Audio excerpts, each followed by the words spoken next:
नमस्कार साथियों, स्वागत है आपका G23 एकेडमी के यूट्यूब चैनल पे।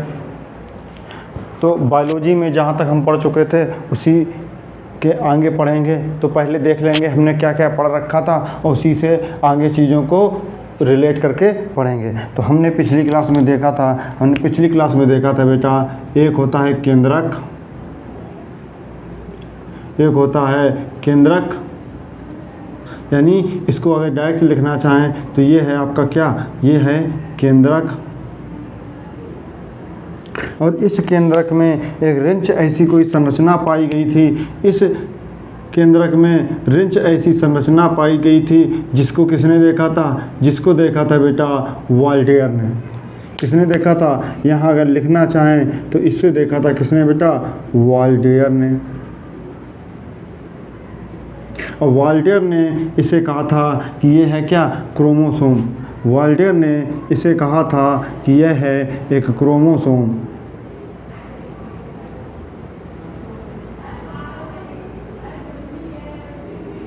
इस टाइप की संरचना बनाते हैं। फिगर सही नहीं बना है, फिगर इसको और सही से बना देते हैं।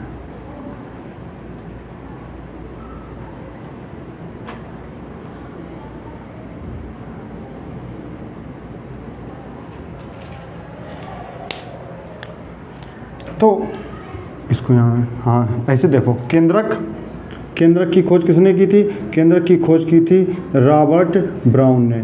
इसी तरीके से लिखना, इससे क्या होगा, नोट्स आप जो बनाना इसी तरीके से बनाना, इससे आपको चीज़ें याद रहेंगी। उसके बाद ये देखा था, ये है क्या, गुणसूत्र। और गुणसूत्र की खोज किसने की थी, इसकी खोज की थी बेटा वॉल्टेयर ने। इसको क्या बोलते हैं, इसको बोलते हैं गुणसूत्र, इसे बोलते हैं गुणसूत्र, है ना।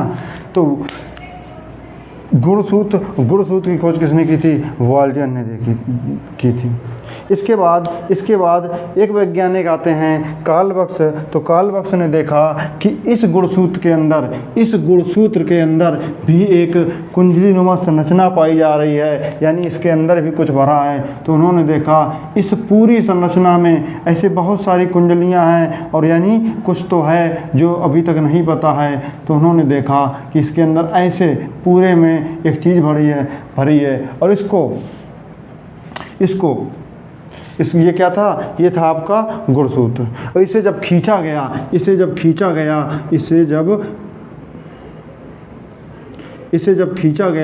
तो एक ऐसी संरचना बन गई। एक ऐसी संरचना बनी, इसको कहा गया क्या, कि ये है बेटा DNA। इसे क्या कहा गया, कि ये है DNA। ये क्या है बेटा, ये है DNA। और DNA को सबसे पहले किसने देखा था, तो बेटा DNA जो है, DNA को सबसे पहले अगर किसी ने देखा था, वो देखा था किसने, कार्ल बर्क्स ने। सबसे पहले किसने देखा था, एग्जाम में पूछेगा DNA को सबसे पहले किसने देखा था, तो सबसे पहले देखा था कार्ल बर्क्स ने। लेकिन जो इसका डिज़ाइन इसका दिया था किसने, वाटसन एंड क्रिक ने देखा था। सबसे पहले किसने, कार्ल बर्क्स ने, और इसका डिज़ाइन दिया था किसने बेटा, क्रिक ने। उसके बाद हुए जॉनसन। क्या हुए, इसके बाद वैज्ञानिक हुए जोहानसन। और जोहानसन ने देखा कि इसमें भी एक संरचना पाई जा रही है। अगर इसको खोलते हैं तो इसमें एक इस प्रकार की,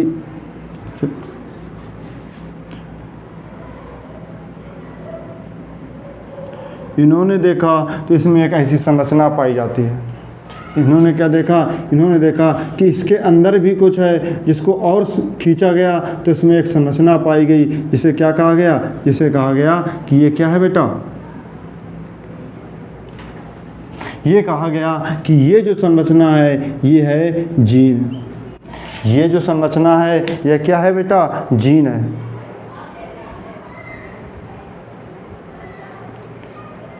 कहा गया कि यह जो संरचना है ये संरचना है बेटा जीन।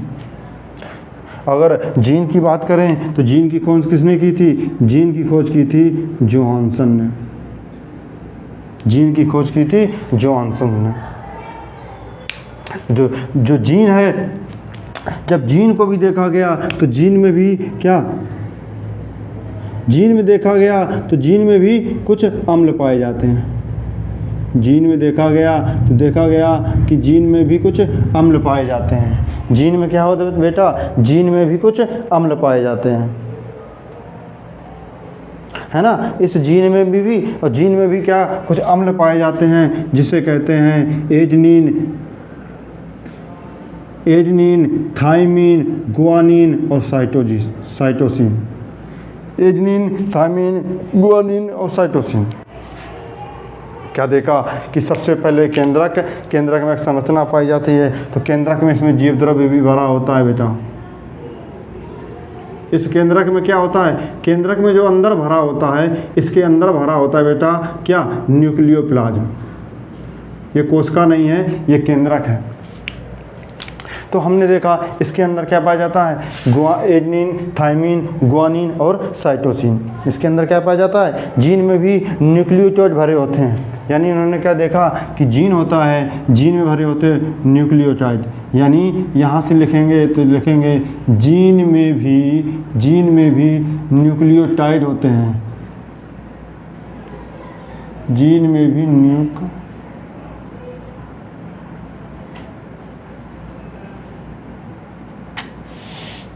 भी न्यूक्लियोटाइड भरे होते हैं।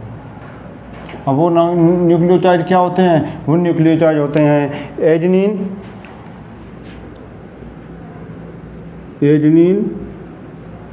थायमिन,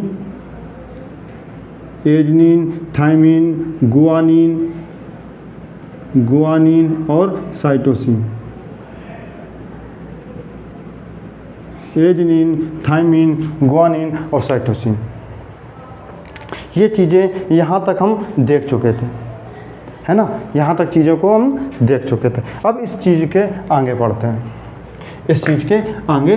हैं। तो बेटा जो केंद्रक होता है, केंद्रक में भी क्या? केंद्रक में भी एक अम्ल भरा होता है। केंद्रक में भी एक अम्ल पाया जाता है। जो आपका केंद्रक होता है, इस केंद्रक में क्या पाया जाता है? केंद्रक में पाया जाता है न्यूक्लिक एसिड। इस केंद्रक में बेटा पाया जाता है न्यूक्लिक एसिड। यानी न्यूक्लिक एसिड को नाम क्या देंगे? न्यूक्लिक एसिड को नाम देंगे Na। इस न्यूक्लिक एसिड को नाम देंगे Na। यानी इस न्यूक्लिक एसिड को देखा तो इस न्यूक्लिक एसिड में भी न्यूक्लिक एसिड दो प्रकार का होता था। एक होता था DNA और एक होता था RNA। एक क्या होता था? एक होता था DNA, एक होता था RNA, है ना। यानी ये जो केंद्रक अम्ल पाया जाता था, यह केंद्रक अम्ल भी दो प्रकार का होता था। एक होता था DNA और एक होता था RNA, है ना। यानी ये क्या हो गया? ये हो गया डाइऑक्सी राइबोज न्यूक्लिक एसिड। ये हो गया क्या? Ribose nucleic acid. ये क्या हो गया? ये हो गया डाइऑक्सी राइबो न्यूक्लिक एसिड।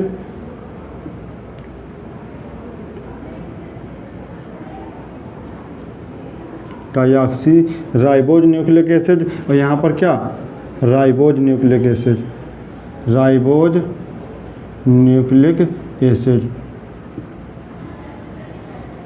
यहाँ क्या पाया जाता था? यानी यहाँ पाया जाता था डाइऑक्सी राइबोज न्यूक्लिक एसिड, यानी राइबोज न्यूक्लिक एसिड। यानी आप देखो एक ही चीज़ पाई जा रही थी, राइबोज न्यूक्लिक एसिड। लेकिन इसी राइबोज एसिड दो साथ जोड़ दिया। आपको पता है जैसे कार्बन डाइऑक्साइड, यानी जिस चीज़ को दो जोड़ा जाएगा, यानी डाई मीन्स होता है डबल। इसकी जो DNA की संरचना होती है, ये डबल बॉन्डेड होती है। है ना। यानी अगर आप इसकी संरचना देखोगे डीएनए, तो डीएनए की संरचना आपको कुछ इस प्रकार की मिलेगी और आरएनए की संरचना आपको कुछ इस प्रकार की मिलेगी, है ना। यानी यहाँ पर डायऑक्सी राइबोज न्यूक्लिक एसिड था, यहाँ पर क्या था, यहाँ पर था बेटा राइबोज न्यूक्लिक एसिड, है ना। और अगर आपको ऐसे आपसे एक और क्वेश्चन पूछेगा, आपसे पूछेगा कि जो जीन है, जीन की खोज किसने की थी, तो जीन की खोज की थी जोहानसन ने। लेकिन अगर पूछेगा जीन का प्रयोगशाला में संश्लेषण किसने किया था, वो एक आपसे पूछेगा जीन का प्रयोगशाला में संश्लेषण, जीन का प्रयोगशाला में संश्लेषण यानी प्रयोगशाला में इसे किसने देखा था, वो देखा था हरगोविंद ने। वो किसने देखा था, वो देखा था बेटा हरगोविंद ने। जीन का प्रयोगशाला में अगर संश्लेषण देखेगा, कहेगा जीन का प्रयोगशाला में संश्लेषण, तो वो देखा था किसने बेटा, हरगोविंद ने, है ना। तो अब हम क्या, अब सबसे पहले डीएनए पढ़ लेंगे, उसके बाद आरएनए पढ़ लेंगे, है ना। इसके पहले क्या पढ़ लेंगे, अब एक बार पढ़ लेंगे डीएनए और दूसरी बार में आरएनए, ख़त्म हो जाएगा। तो ये डीएनए और आरएनए आज ख़त्म कर देंगे। उसके बाद क्या, दो टॉपिक बचेंगे आपके, सिर्फ एक बचेगा सेल डिवीज़न और दूसरा बचेगा टिश्यू, उसका स्केलेटन सिस्टम शुरू कर देंगे, कंकाल तंत्र शुरू कर देंगे, है ना। तो हेडिंग डालेंगे बेटा डीएनए, हेडिंग क्या डालेंगे, हेडिंग डालेंगे बेटा डीएनए, हेडिंग डालेंगे डीएनए, हेडिंग क्या डालेंगे, हेडिंग डालेंगे डीएनए। तो सबसे पहले पूछेगा आपसे कि ये जो डीएनए है, डीएनए कहाँ कहाँ पाया जाता है, ये जो डीएनए है, डीएनए कहाँ कहाँ पाया जाता है। तो बेटा जो डीएनए है, डीएनए आपका न्यूक्लियस में पाया जाता है, यानी किसमें, केंद्रक में पाया जाता है, माइटोकॉन्ड्रिया में पाया जाता है, और कहाँ पाया जाता है, क्लोरोप्लास्ट में पाया जाता है। जो डीएनए है, डीएनए 3 अंगों में पाया जाता है, कहाँ कहाँ, एक केंद्रक में पाया जाता है, माइटोकॉन्ड्रिया में पाया जाता है तथा क्लोरोप्लास्ट में पाया जाता है। तो आप यहाँ क्या लिखेंगे, जो डीएनए है यानी यह है माइटोकॉन्ड्रिया, यह है माइटोकॉन्ड्रिया, माइटोकॉन्ड्रिया के बाद केंद्रक तथा क्लोरोप्लास्ट, क्लोरोप्लास्ट में पाया जाता है। कहाँ कहाँ पाया जाता है, यह केंद्रक, माइटोकॉन्ड्रिया तथा क्लोरोप्लास्ट में पाया जाता है ना। दूसरा आपसे पूछेगा बेटा कि डीएनए और आरएनए में किसकी संरचना जटिल होती है। तो आपको पता है जो डीएनए है, इसकी संरचना कैसे, 2 साइड से घिरी होती है, यानी इसकी संरचना क्या होगी, इसकी संरचना जो डीएनए है, तो डीएनए की संरचना क्या होती है बेटा, डीएनए की संरचना जटिल होती है। जो डीएनए का स्ट्रक्चर है वो क्या होता है, जटिल होता है। और जो इसकी श्रृंखला होती है बेटा, इसकी श्रृंखला होती है, इसकी श्रृंखला को कहा जाता है क्या, इसकी श्रृंखला को कहा जाता है पॉलीन्यूक्लियोटाइड। इसकी श्रृंखला पॉलीन्यूक्लियोटाइड कहलाती है। इसकी जो श्रृंखला होती है, यानी श्रृंखला क्या, श्रृंखला मतलब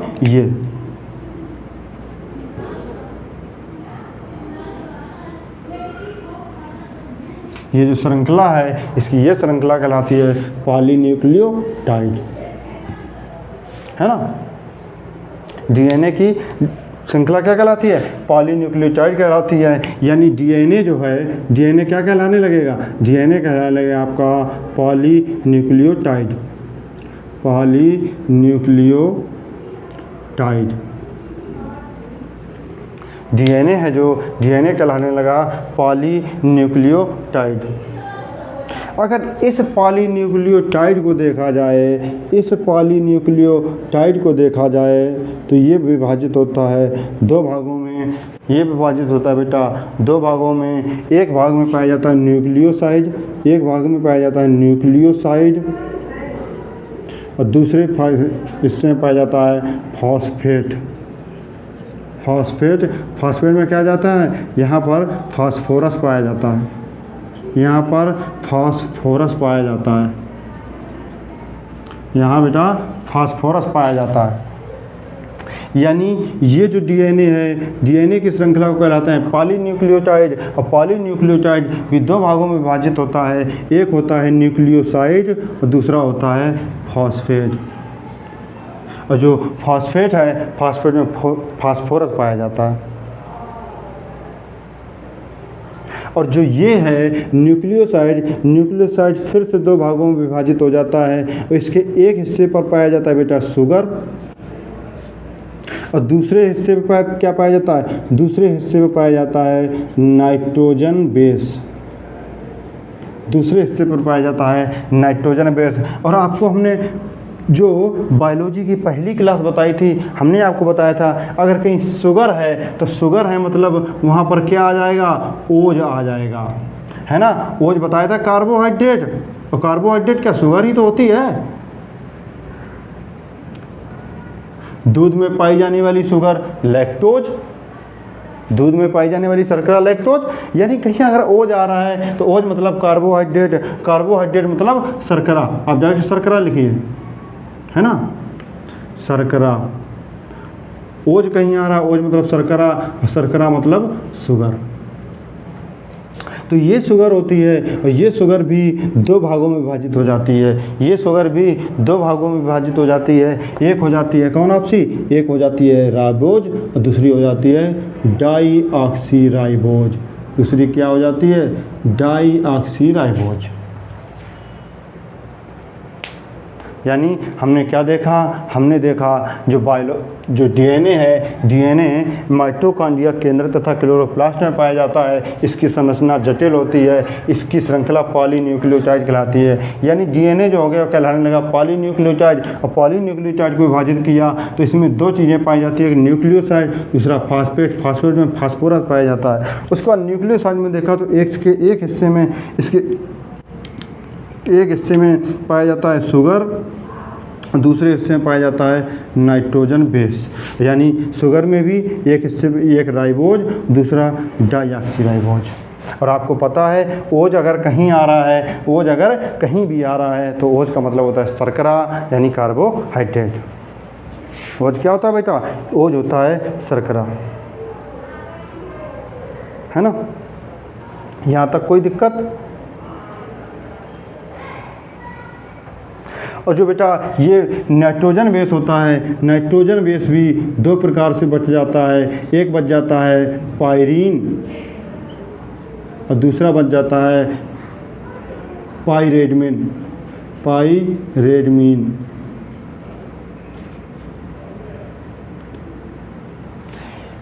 ये जो नाइट्रोजन बेस है, नाइट्रोजन बेस दो हिस्सों में बच जाता है। एक हिस्सा बच जाता है पायरीन और दूसरा हिस्सा बच जाता है पाइरेडमिन। दूसरा हिस्सा क्या बच जाता है, दूसरा हिस्सा बच जाता है पाइरेडमिन। और जो ये पायरीन है, पायरीन में बेटा पाया जाता है क्या, यहाँ पाया जाता है एडनिन। यहाँ पर क्या पाया जाता है, यहाँ पर पाया जाता है एडनिन। और क्या पाया जाता है, और पाया जाता है बेटा गुआनिन। यहाँ लिख लें, यहाँ पर पाया जाता है एडनिन और पाया जाता है, अरे सही से लिख लें, यहाँ पाया जाता है एडनिन, यहाँ और पाया जाता है गुआनिन। यहाँ पाया जाता है साइटोसिन और थायमिन। यानी इस पायरीन को देखा तो पायरीन क्या बनाता है, जो एडनिन है, यानी जो क्या है एडनिन है, एडनिन और गुआनिन मिलकर बनाते हैं पायरीन। और साइटोसिन, और जो साइटोसिन है और जो थायमिन है, जो साइटोसिन और थायमिन है, ये मिलके बनाता है क्या, पाइरेडमिन,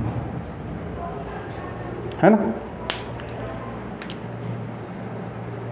हमने देखा जो डीएनए है डीएनए पॉलीन्यूक्लियोटाइड दो भागों में बचता है, न्यूक्लियोसाइड और फास्फेट। और न्यूक्लियोसाइड भी दो भागों में बच जाता है, एक में शुगर दूसरे में बेस।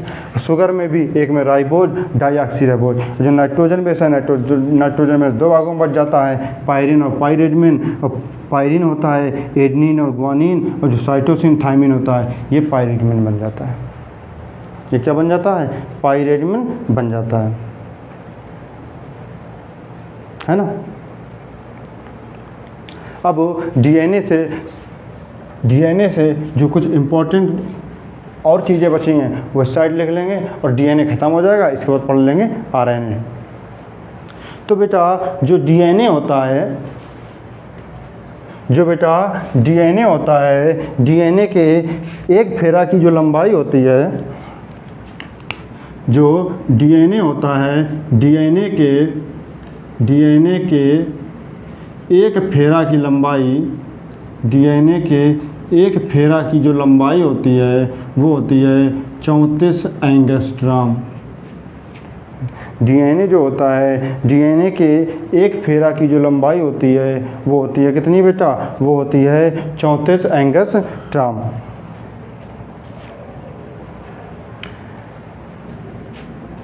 जो बेटा डीएनए है, जो क्या है बेटा? डीएनए है, डीएनए के एक टर्म में, जो डीएनए है डीएनए के एक टर्म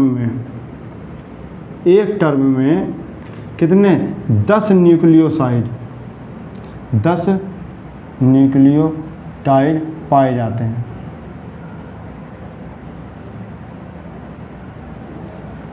यानी क्या देखा हमने? देखा जो डीएनए है डीएनए के एक टर्म में, डीएनए के एक टर्म में 10 न्यूक्लियोटाइड पाए जाते हैं, है ना। और अगर आप खुद समझना, डीएनए के एक फेरा की लंबाई 34 एंगस्ट्रॉम है और डीएनए के एक टर्म में 10 न्यूक्लियोटाइड पाए जाते हैं, तो एक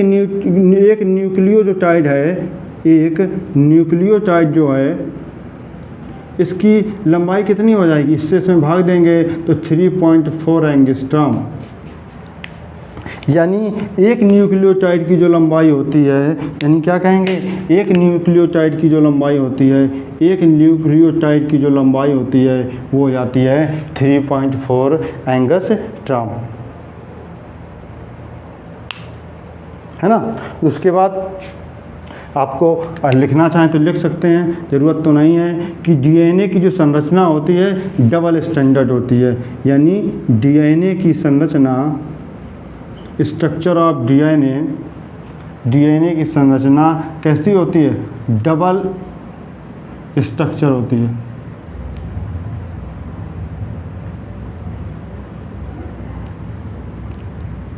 है ना। कैसी होती है? डीएनए की संरचना कुछ इस प्रकार की होती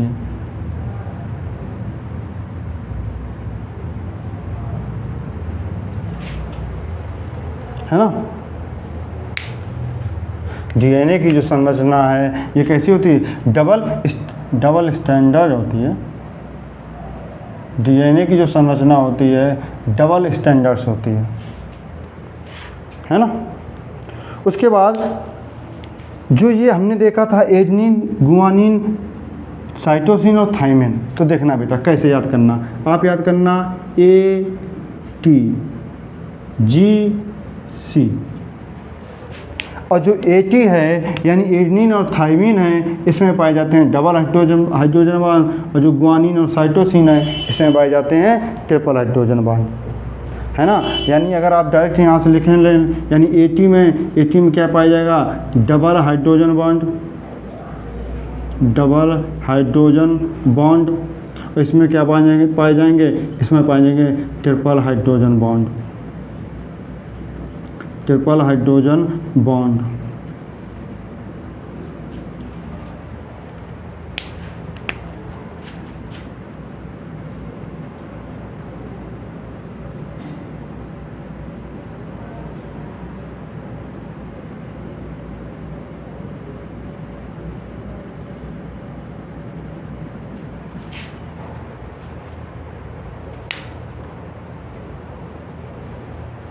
तो डीएनए में जो भी हमें पढ़ना था, डीएनए का पूरा स्ट्रक्चर से, डीएनए की जो एक फेरा की, हाँ एक फेरा क्या है, एक फेरा है मतलब ये 34 एंगस्ट्रॉम, और ये जो है ये 10 न्यूक्लियोटाइड यहाँ पाए जाते हैं, है ना। यानी ये 10 न्यूक्लियोटाइड, यानी इसके बीच की दूरी कितनी हो जाएगी, इसके बीच की दूरी हो जाएगी 3.4 एंगस्ट्रॉम, है ना। यहाँ पर क्या पाए, इसकी दूरी है कितनी 34 एंगस्ट्रॉम, और इसके बीच पाए जाते हैं 10 न्यूक्लियोटाइड। अगर 10 न्यूक्लियोटाइड पाए जाते हैं तो इसके एक सिरे की भी है, अगर यहाँ की लंबाई पूछे इस सिरे की यानी यहाँ की, तो वो हो जाएगी कितनी 3.4 एंगस्ट्रॉम। एक बार फिर से समझ लेते हैं। यह माइटोकॉन्ड्रिया तथा केंद्र तथा क्लोरोप्लास्ट में पाया जाता है। इसकी संरचना जटिल होती है। इसकी श्रृंखला पॉलीन्यूक्लियोटाइड कहलाती है। पॉलीन्यूक्लियोटाइड दो हिस्सों में बट गया, न्यूक्लियोसाइड और फास्फेट। फास्फेट में फास्फोरस पाया जाता है। न्यूक्लियोसाइड दो भागों में बट गया, एक में शुगर बट गया, दूसरे में बेस बट गया। शुगर में कौन सा, एक राइबोज, दूसरा डाईऑक्सी राइबोज, है ना। नाइट्रोजन बेस दो भागों में बट गया, पायरीन और पायरेट। पायरीन में पाया जाएगा Ag और पायरेट में पाया जाएगा Ct। कैसे याद रखेंगे आप, ATGC कैसे याद रखेंगे, देखो आपने एक त्रियक गुणा सुना होगा। अगर मैथ में आपने एक चीज़ पढ़ी होगी, AB अगर बराबर है CD के तो इसका गुणनफल बराबर होता है, बस ऐसे याद रखना। यानी AT और कैसे GC। आपको ऐसे याद करने का दो फायदा होगा, अगर कहीं आप AT आ जाएगा तो आपको पता है AT में डबल और GC में ट्रिपल बॉन्ड हो जाएगा, तो आप ऐसे याद रखेंगे। कैसे, ATGC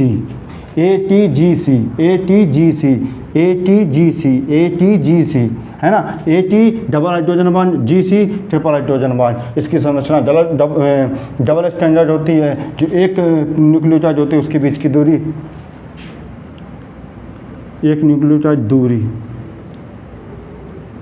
यानी जो दूरी होती है वो 3.4 एंगस्ट्रॉम होती है। डीएनए के एक टर्म में 10 न्यूक्लियोटाइड पाए जाते हैं। एक फेरा की लंबाई 34 एंगस्ट्रॉम होती है ना। उसके बाद हम लोग आरएनए देख लेते हैं।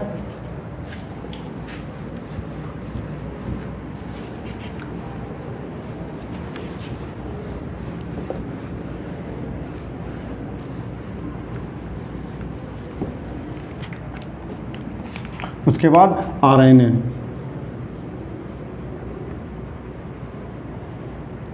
उसके बाद क्या आ गया बेटा, उसके बाद आ गया आपका आरएनए। तो आपको पता है आरएनए की जो संरचना होती है, आरएनए की जो संरचना होती है वो सिंगल स्टैंडर्ड होती है ना। यानी इसको क्या लिखेंगे,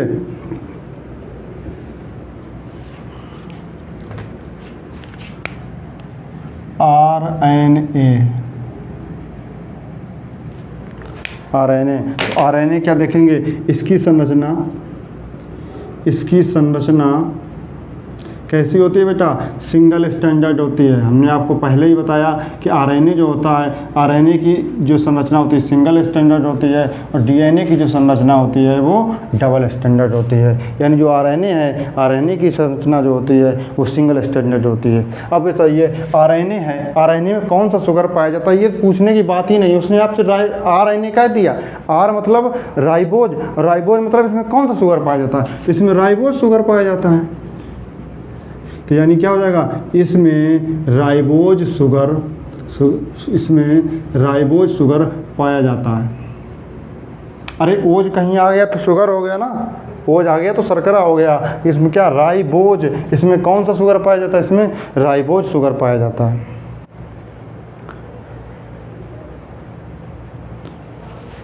तो बेटा जैसे हमने देखा डीएनए, और डीएनए के नाइट्रोजन बेस में क्या पाया जाता था, डीएनए के नाइट्रोजन बेस में पाया जाता था ATGC। जो डीएनए था, डीएनए के नाइट्रोजन में बेस में पाया जाता था एडेनिन, थाइमिन, गुआनिन और साइटोसिन। एडेनिन, थाइमिन, गुआनिन और साइटोसिन।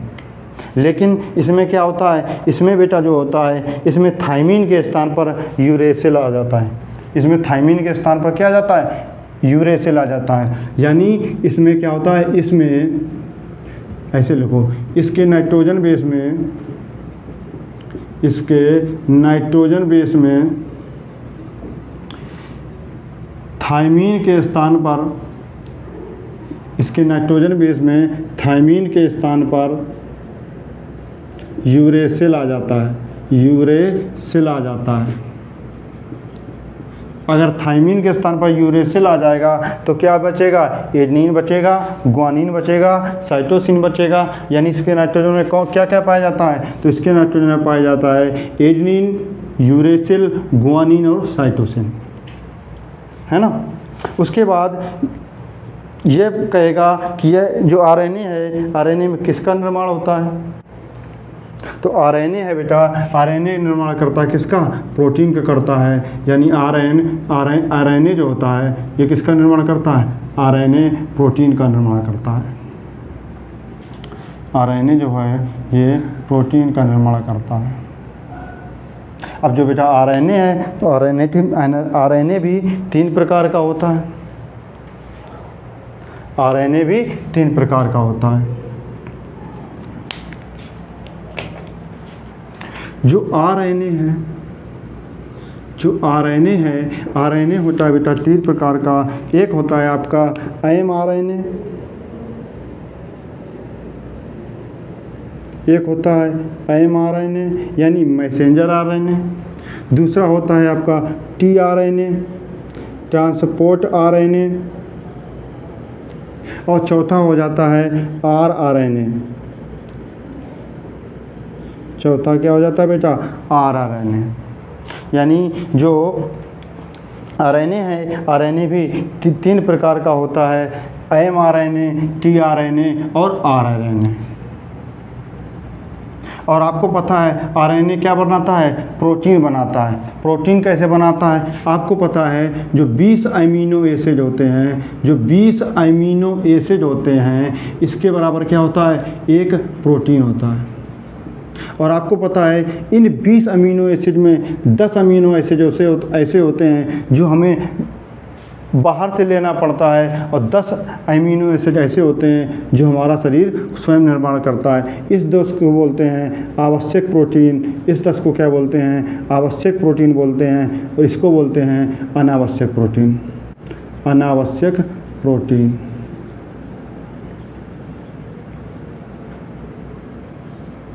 आवश्यक प्रोटीन, अनावश्यक प्रोटीन। यानी जो प्रोटीन आवश्यक प्रोटीन का जो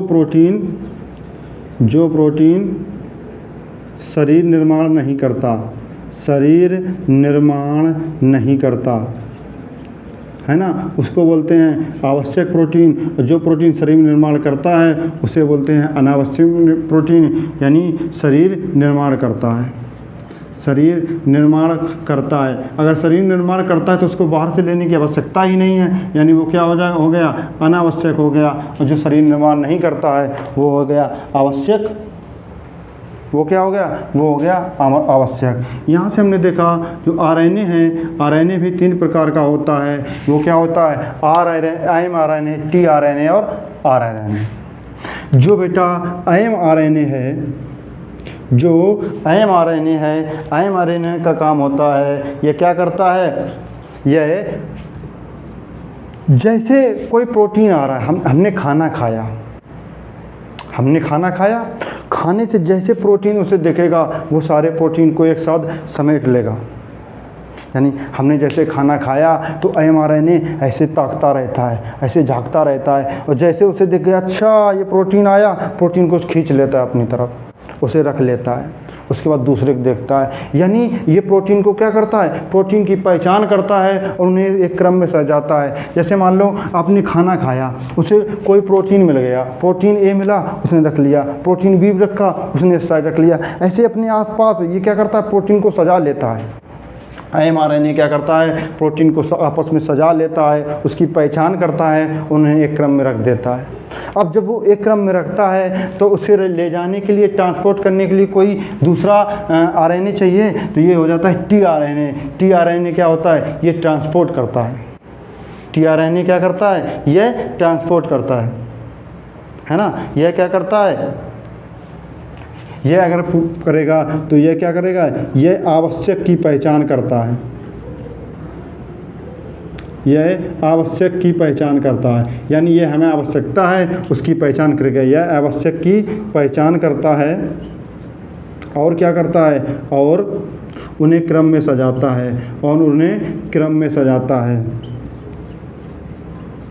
और उन्हें क्रम में सजाता है। दूसरा आ जाता है टीआरएनए। तो टीआरएनए क्या काम करता है, यह क्या करता है, यह परिवहन कर राइबोसोम तक ले जाता है, राइबोसोम तक ले जाता है, राइबोसोम तक ले जाता है। यानी जिसे इसने सजाया उसे परिवहन करके कौन ले गया, उसे ले गया टीआरएनए। इसने क्या किया, इसने पहचान करके आपस में रख लिया, उसे साइड में कर दिया, उसके बाद इसने क्या किया, इसने राइबोसोम तक ले गया। जब ये राइबोसोम तक ले गया तो यह जो आरएनए है यह क्या करता है, जो आरएनए है ये क्या करता है, ये प्रोटीन का निर्माण करता है, यह प्रोटीन का निर्माण करता है। आरएनए हमने आपको बताया कि शरीर में कुछ ऐसे प्रोटीन होते हैं जो निर्माण करते हैं, कुछ ऐसे जो शरीर खुद स्वयं निर्माण करता है, कुछ का निर्माण नहीं करता है। जो शरीर निर्माण करता है वो निर्माण करता है आरएनए। यानी इन 10-20 में से 10 जो आरएनए हैं, जो 10 अमीनो एसिड हैं, उसका निर्माण कौन करता है, ये करता है। यानी जो 10 प्रोटीन हैं वो कौन निर्माण करता है, ये निर्माण करता है। समझ में आया, नहीं आया? देखो बेटा, आरएनए क्या है, आरएनए एक एसिड है, आरएनए एक एसिड है। और आरएनए होता है 3 प्रकार का, एमआरएनए, टीआरएनए और आरआरएनए। एमआरएनए क्या करता है, ये आवश्यक की पहचान करता है, इसको जो ज़रूरत होगी उसकी पहचान करेगा, और पहचान करके क्या करेगा, उसे एक क्रम में सजा लेगा, उसे एक क्रम में सजा लेगा। जब ये सजा लेगा तो बोलेगा टीआरएनए भैया ले जाओ और राइबोसोम तक दे के आओ। ये क्या करेगा, ये ट्रांसपोर्ट का कार्य करेगा। यानी टीआरएनए क्या करेगा, एमआरएनए से प्रोटीन को लेगा और किसके पार पहुंचाएगा, आरआरएनए राइबोस तक पहुंचाएगा। जो आरआरएनए है वो प्रोटीन का निर्माण करता है। ये बात आरएनए खत्म हो गया। इसके बाद एक छोटा सा चीज़ और देखते हैं कि डीएनए से आरएनए को कैसे परिवर्तित करते हैं, आरएनए से डीएनए कैसे करते हैं, डीएनए से आरएनए में जो परिवर्तन करते हैं उसको क्या कहते हैं। ये सारी चीज़ों के बारे में देखेंगे और आज की क्लास को यहीं ख़त्म कर देंगे।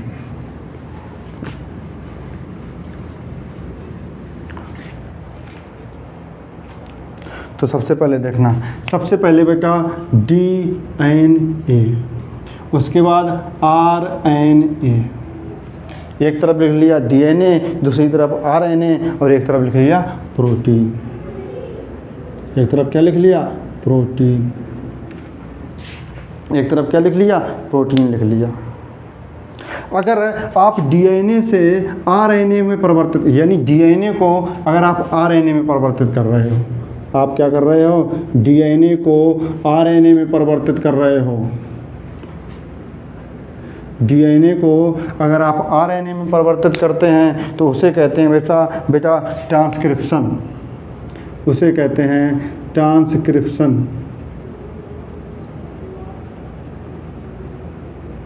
और अगर आरएनए को डीएनए में परिवर्तित कर रहे हैं, अगर आप क्या कर रहे हैं, आरएनए को डीएनए में परिवर्तित कर रहे हैं तो इसे बोलते हैं रिवर्स ट्रांसक्रिप्शन। रिवर्स मीन्स उल्टा, रिवर्स ट्रांसक्रिप्शन। डीएनए से आरएनए, ये क्वेश्चन एग्जाम में बहुत पूछता है कि डीएनए से आरएनए में बदलने की प्रक्रिया को क्या कहते हैं। डीएनए को आरएनए में बदलने की प्रक्रिया को क्या कहते हैं, तो डीएनए को आरएनए में बदलने की प्रक्रिया को ट्रांसक्रिप्शन कहते हैं। आरएनए को डीएनए में बदलने की प्रक्रिया को क्या कहते हैं, रिवर्स ट्रांसक्रिप्शन कहते हैं। इसी प्रकार आरएनए को प्रोटीन में बदलने की जो प्रक्रिया होती है, आरएनए को जो प्रोटीन में बदलने की प्रक्रिया होती है, इसे बोलते हैं ट्रांसलेशन। इसे क्या बोलते हैं, इसे बेटा बोलते हैं ट्रांसलेशन। इसे क्या बोलते हैं, इसे बोलते हैं ट्रांसलेशन। और अगर डीएनए से डीएनए में ही परिवर्तित कर रहे हैं, अगर डीएनए को डीएनए में ही परिवर्तित कर रहे हैं तो ये कहलाता है रेप्लिकेशन। ये प्रोसेस कहलाता है बेटा रेप्लिकेशन। ये प्रोसेस कहलाता है रेप्लिकेशन। देखिए बेटा, डीएनए को अगर आरएनए में बदलेंगे तो उसे कहेंगे ट्रांसक्रिप्शन। आरएनए को डीएनए में बदलेंगे उसे बोलेंगे रिवर्स ट्रांसक्रिप्शन। अगर आरएनए को प्रोटीन में बदलेंगे तो वो कहलाएगा ट्रांसलेशन। और डीएनए को डीएनए में ही बदलेंगे, है ना, डीएनए को डीएनए में ही बदलेंगे तो उसे कहते हैं रेप्लिकेशन। इस क्लास को यहीं ख़त्म करते हैं। आगे की क्लास में आपके सिर्फ 2 टॉपिक बचे हैं। एक बच्चा है आपका सेल डिवीज़न, यानी सेल के विभाजित करने का तरीका, यानी सेल डिवीज़न, और दूसरा बच्चा है ऊतक टिश्यू, और उसके बाद ये सेल ख़त्म हो जाएगा, है ना। तो आज की क्लास यहीं ख़त्म करते हैं। धन्यवाद।